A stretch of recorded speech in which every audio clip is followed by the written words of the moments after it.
Yo, what is up, you guys? Alright, man, this is what I got for you. We were soldiers once and young. Alright, I've actually had to try 2 times already to make this video for you guys because one, I didn't feel I did it justice on the first time.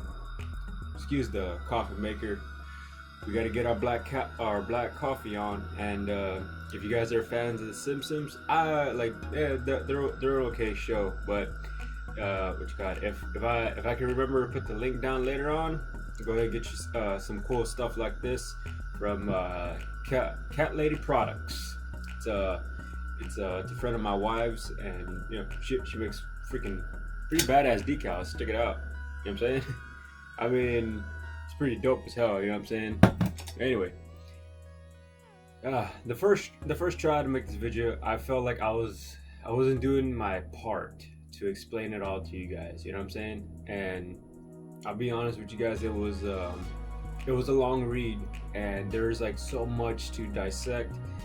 There's a little bit of military jargon that I had to speak with veterans about, just because like the coffee shop that I go to, the veterans hang out there, so that was a upside.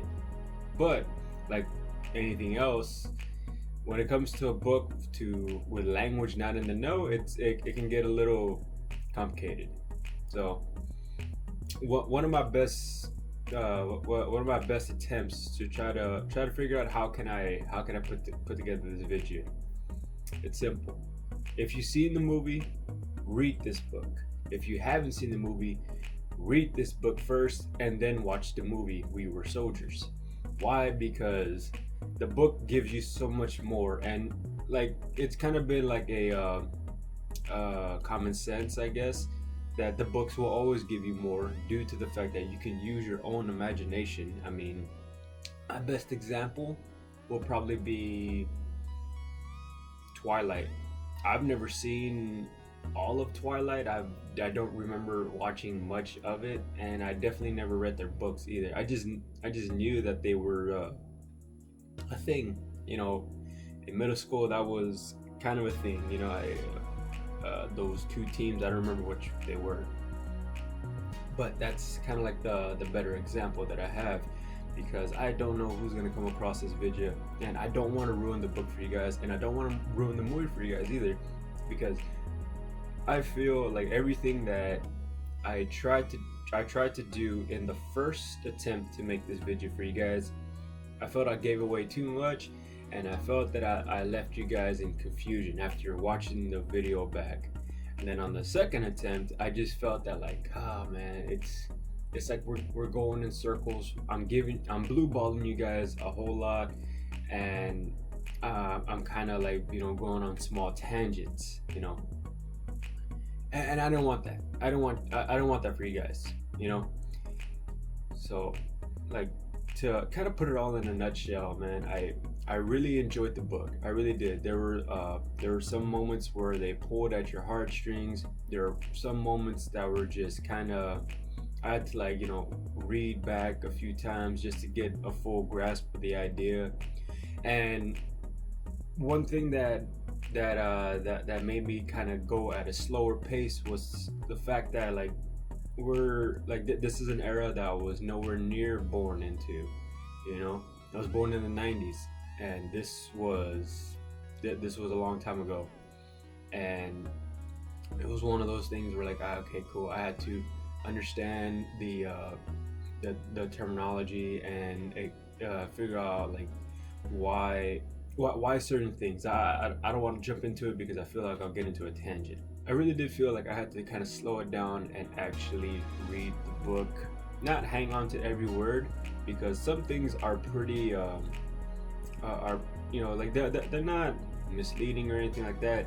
It's just like you really have to understand before it jumps to another thing, because we're kind of leapfrogging a little bit, not in a bad way. We're just we're reading one thing and the next page can be something totally different, because we're getting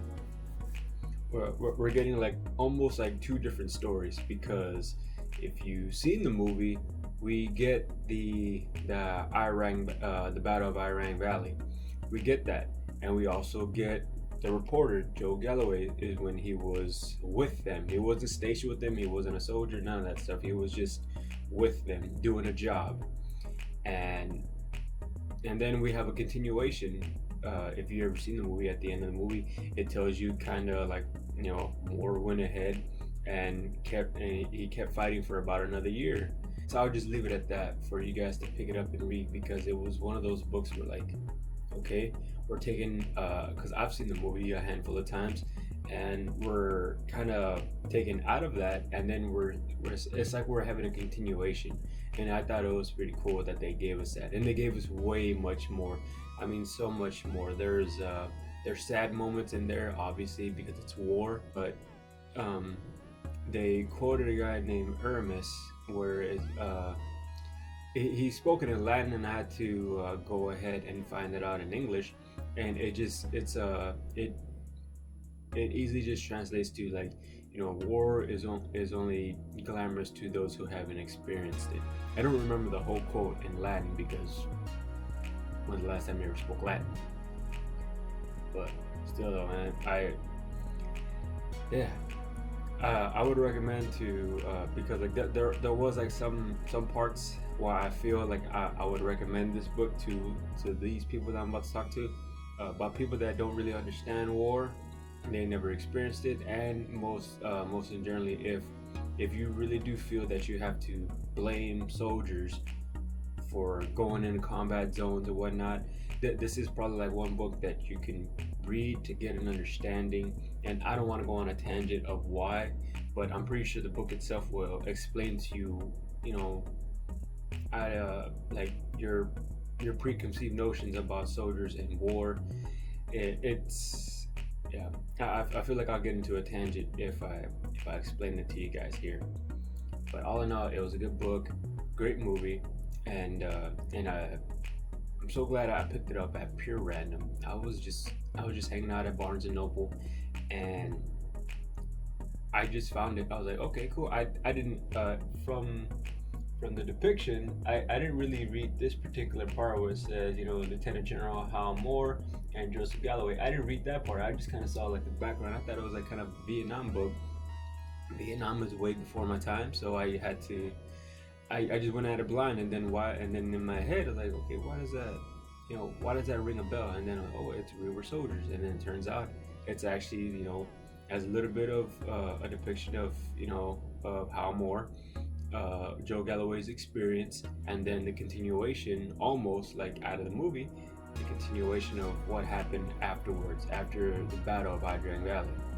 It's gonna be one of those books where, I mean, it obviously took me a while to read, and I had my backup black coffee with me,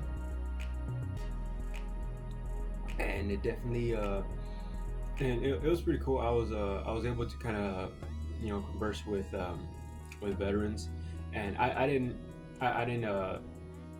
talk about battles or anything like that. I just wanted to understand certain things, like just military slang, things that were in, like, people out in people that are not in the know, to understand what it is. I mean, I had never served in the military, and I was able to speak with them, have a conversation with them, ask them a few questions, and they were more than happy, and I think that's what helped me get a better understanding for some of the things that were in there, And I won't go into too much of it, because I feel like I'll get on a long tangent, and I feel like I've already taken enough of y'all's time.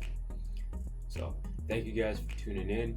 I really don't know what the next book is going to be, because my ritual is I take about 1 or 2 days off, and not from reading. I got other books that I'm reading just slowly, but every book that I finish and I put together a video for you guys, I take a whole day off, no reading, focus on my work, maybe listen to music, a lot of it actually, and I don't know. I don't know what's coming up next. That's why there's not another book behind it. But all in all, it was a great read. It truly was. It was a great read for me. Maybe it'll be a great read for you guys. And who knows? I have been thinking about it. I think I think maybe once this channel reads 10 subscribers, I'm gonna go ahead and make a video. I'll put it up for you guys about like almost an inventory of the books that I got, because just friends and work, I just give out books to them. They're like, hey man, you got so and so book or whatever, and I always wanted to read that. And I even made a cool friend over there is at the coffee shop. He's like, oh man, that book I always wanted to read it, not this one. I always wanted to read that book, and I didn't know why. And I told him, like, do you really want to read it? Do you really want to read it? And he's like, yeah, I can get it to you, no problem. And then what do you know? It's because it's just collecting dust on my shelf. Will I read it again? Maybe, but I like my whole thing is just to keep on reading, you know. And that's kind of what I'm doing. And maybe I'll figure a way how me and and the viewers there, if y'all want, if y'all like a book that I got and I have read it, or if I wasn't planning on reading it in that particular order, maybe I can get it out to you guys, you know, make America read again type of deal. Because I mean, it was pretty dope. It was pretty dope just to go ahead and start something like this. And I appreciate you guys, you know, coming in, giving me a view, give me a like, dislike. You know, it helps me to see what, you know, what my audience wants to see, what it is that you guys like. You know, that's how I get my input. You know? So with all that being said, man, after literally reading this book, y'all stay free and y'all stay strong.